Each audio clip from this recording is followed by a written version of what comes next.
Back again with another YouTube video. It's your boy Uriah G. Today we're going to react to 10 biggest WWE stars to never win the Royal Rumble.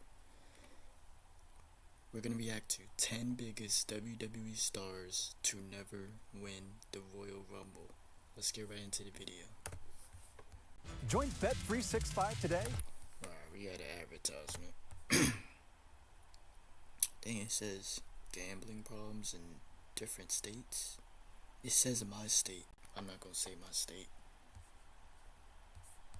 So is the latest WWE star to win the Men's Royal Rumble match, punching his ticket to a WrestleMania World Title bout. For some, Main Event Jay ranks among the least likely Rumble winners ever, especially when considering some of the major stars. Yeah, no one would have known that he was gonna win, but it's good that they chose someone new and not someone predictable.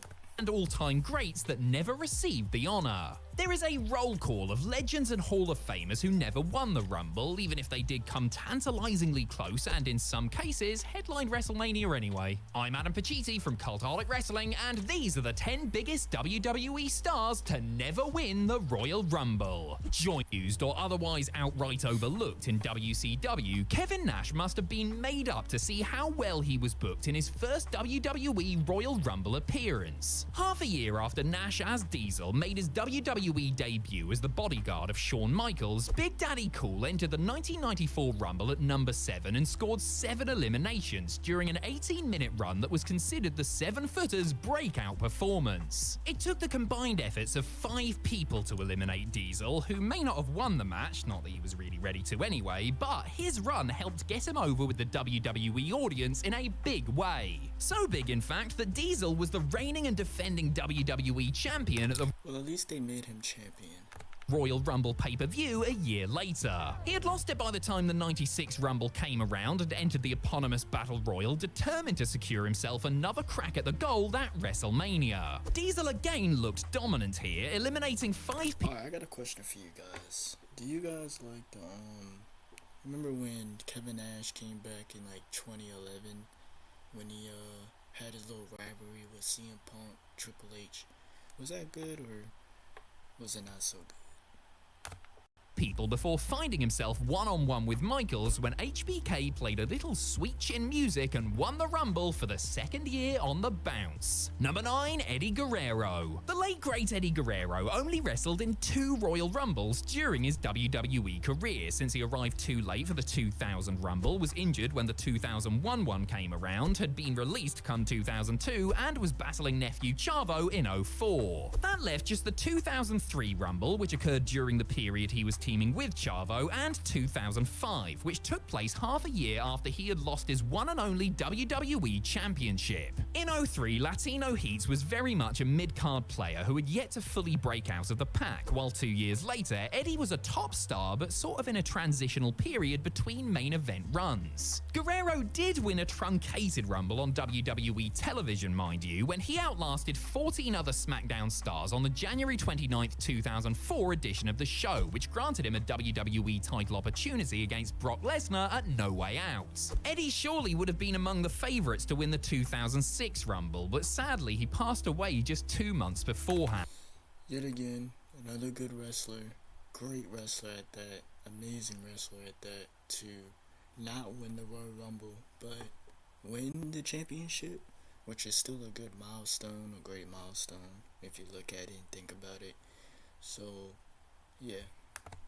And close friend Rey Mysterio would go on to win the match in his honor. Number 8, Mick Foley. Mick Foley has had a lot of memorable matches at the Royal Rumble pay-per-view and has been responsible for his fair share of memorable moments in the Royal Rumble match itself, but the WWE Hall of Famer never came close to actually winning the thing. As Mankind, he was eliminated by The Undertaker in 1997 after he himself had eliminated Terry Funk and Rocky Maivia. A year later, Foley decided to increase his odds by entering as not just Mankind, but also as Dude Love and Cactus Jack, but to no avail. In 1999, yeah, came in as different alter egos. In 2000, Foley competed in 2 remarkably violent WWE title matches, putting in incredible performances against the Rockin' and I Quit match and then taking Yeah, that I Quit match was something.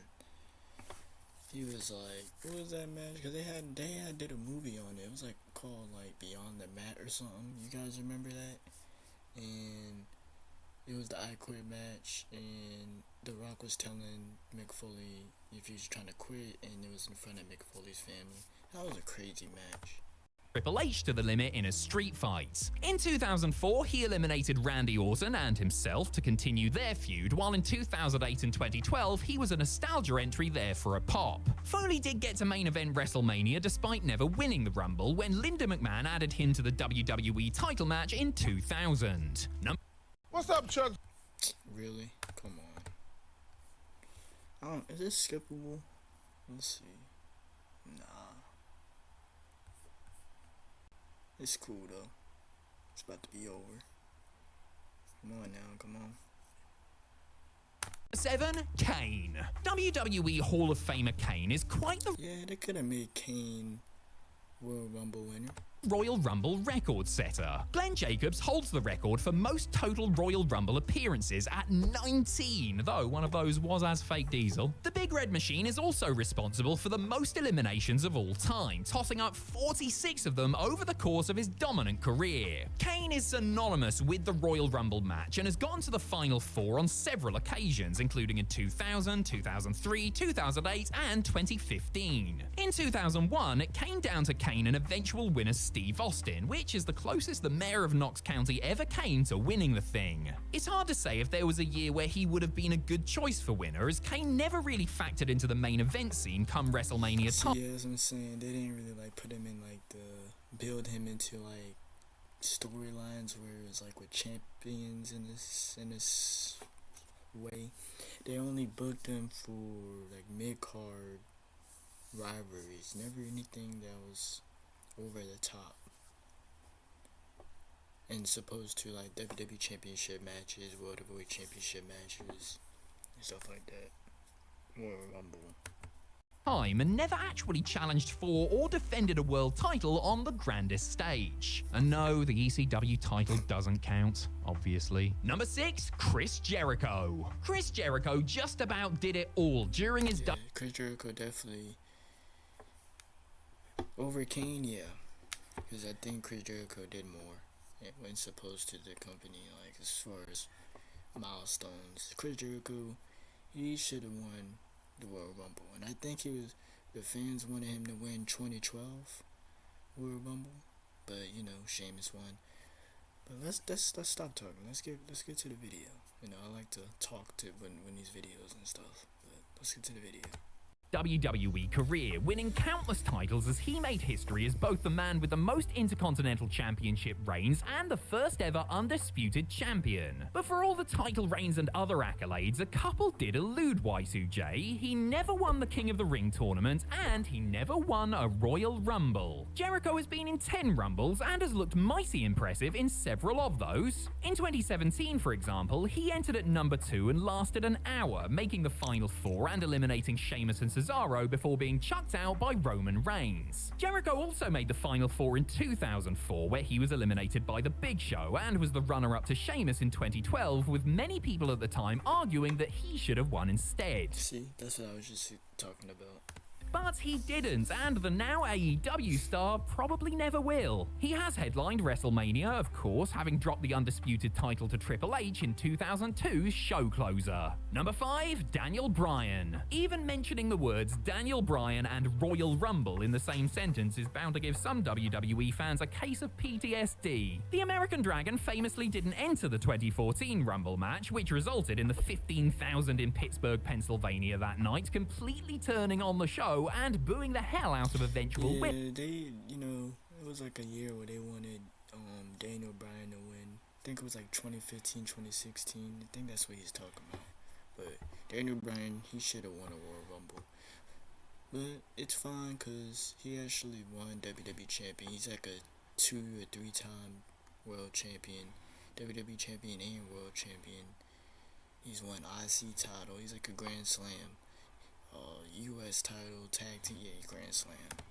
winner and supposed babyface Batista. It was so bad that WWE were practically forced to add Bryan to the WWE title main event of WrestleMania 30. WWE thought they had figured things out a year later when they had Bryan enter at number 10 and last 10 minutes before being eliminated by Bray Wyatt. Needless to say, WWE had not figured things out with this booking decision, and fans voiced their displeasure at Bray's elimination for the remainder of the contest. Bryan had previously entered in 2011 and 2013, being eliminated by CM Punk and Kane respectively, but that was really before the Yes movement had become too big to ignore. He last entered a proper Rumble in 2021, where he lasted just shy of half an hour before being axed, but did go on to headline Night 2 of WrestleMania 37 in a triple threat Universal title match with Roman Reigns and Edge. Number 4, Randy Savage. It was a bit of a mixed bag when it came to Randy Savage in the Royal Rumble, as the Macho Man often let personal vendettas blind him to his pursuit of the world title, while on other occasions it felt like he'd completely forgotten or didn't know the rules of the match itself. Savage entered 5 Rumbles, including the second ever one in 1989, where he was accidentally eliminated by Is that bad news, Bryan, right there? supposed friend Hulk Hogan. A year later, Randy managed to eliminate Jake Roberts but was thrown over by Dusty Rhodes, while in 1991 he no-showed the match after costing the Ultimate Warrior his world title earlier in the night. The Macho Man made the Final 4 in 92, though he really shouldn't have been allowed to remain in the ring after essentially eliminating himself while going after Roberts. In 93, Savage got the golden number 30 spot, but was flung out and had to settle for second place after inexplicably going for a pin on winner Yokozuna. A year later, his WrestleMania main event dreams were crushed by the irony of it all, but at that point, Randy wasn't really considered the same level of I literally have that, but in a hoodie. You see the Razor Ramon shirt? Like, I have that same exact style and everything. I'm not finna go grab it, but I wear it sometimes. I be wearing it in my videos. But it's literally that, but in a hoodie version. star he had been just a couple of years earlier, and the odds of him winning the Rumble were low. The best. Another ad. It's only 3 minutes left of a video. Kurt Angle. Though he was only in WWE for a little under 7 years during his first run with the company, Kurt Angle managed to do pretty much everything there was to do in. Yeah, they could have made Kurt Angle Royal Rumble winner. Kurt Angle, he accomplished plenty of things. World champion, I guess. Did he win WWF championship? I don't even think I should be saying WWF. Should it matter? I mean, it existed, right? In that time, the only thing Angle never managed to do really was win the Rumble. Kurt only entered 4 Rumbles during his WWE tenure, as he was competing in singles matches, including 3 world title bouts on the other occasions. His first Rumble in 2002 saw him enter at the number 26 spot and make it to the final 2, but there was nobody stopping the Triple H comeback from a quad tear train. In 2004, he finished 3rd after being 86th by The Big Show. The year after, Angle stole Nunzio's number before the match and entered at number 20, but guys, you know that Kurt Angle should have had a better, tribute in supposed to his retirement match, or how his retirement plan should have been for the company, instead of just him losing to Baron Corbin on Raw and that was it. You know what I mean? I don't. What do you guys think they should have had done for his retirement? Like, who should he have faced and stuff like that? lasted less than a minute before Shawn Michaels booted him out. As for anyone who put money on the Hall of Famer in 2019, well, I've just launched a new meme coin that I'd love to talk to you about. Number 2, CM Punk. CM Punk was one of the favourites to win the 2025 Royal Rumble, but entered at number 24 and had to make... You know what I'm saying? Like, okay, CM Punk's my favorite wrestler, right? Before he left the company, he was one of my favorites, but he's definitely just my favorite. Like, I watched all his work from, like, him with his 365-day reign, what was it, like 300 days plus reign, Straight Edge Society. All CM Punk is my favorite CM Punk. I like all CM Punk. Not really a fan of AEW, because I don't really watch AEW. No shame to the company, But CM Punk, you know, when Cody Rhodes won the second year of the Royal Rumble, I wanted CM Punk to win. He should have won that, but see, he had gotten injured, so they had to change the plans. But that's fine.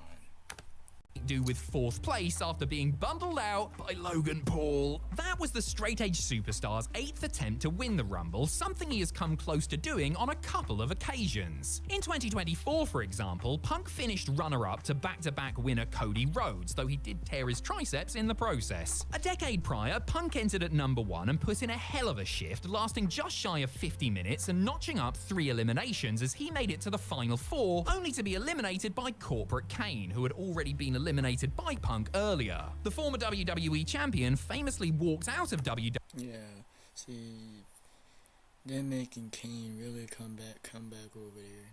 Not only that, Corporate Kane, man. He was losing like all his matches. He was losing like all his matches to Daniel Bryan. Corporate Kane was losing all his matches on Raw. Once he took the mask off, Kane was just buried, like, as far as, you know, just him losing all his matches. WWE the very next night. Before that, Punk had made moments But that don't take away from Kane's legacy as him as a wrestler. He's still a good wrestler in the Rumble, but hadn't exactly looked like a probable winner, whereas in 2012 and 2013, years he could have been a realistic pick, Punk was defending his WWE title. CM Punk could yet win the Royal Rumble in the future, but for now, it remains missing from his resume. Number 1, The Ultimate Warrior. The difference between The Ultimate Warrior's 2 Royal Rumble match appearances demonstrated just how far Jim Hellwig. Hey, WrestleMania 6. Ultimate Warrior versus Hulk Hogan, one of the best matches of all time. It was kind of slow paced, but in that era of time in the 80s, those 2 matches were the best. I mean, that match was one of the best matches of that time. Probably my favorite. It's the only match I really know of the 80s. Ultimate Warrior versus Hulk Hogan.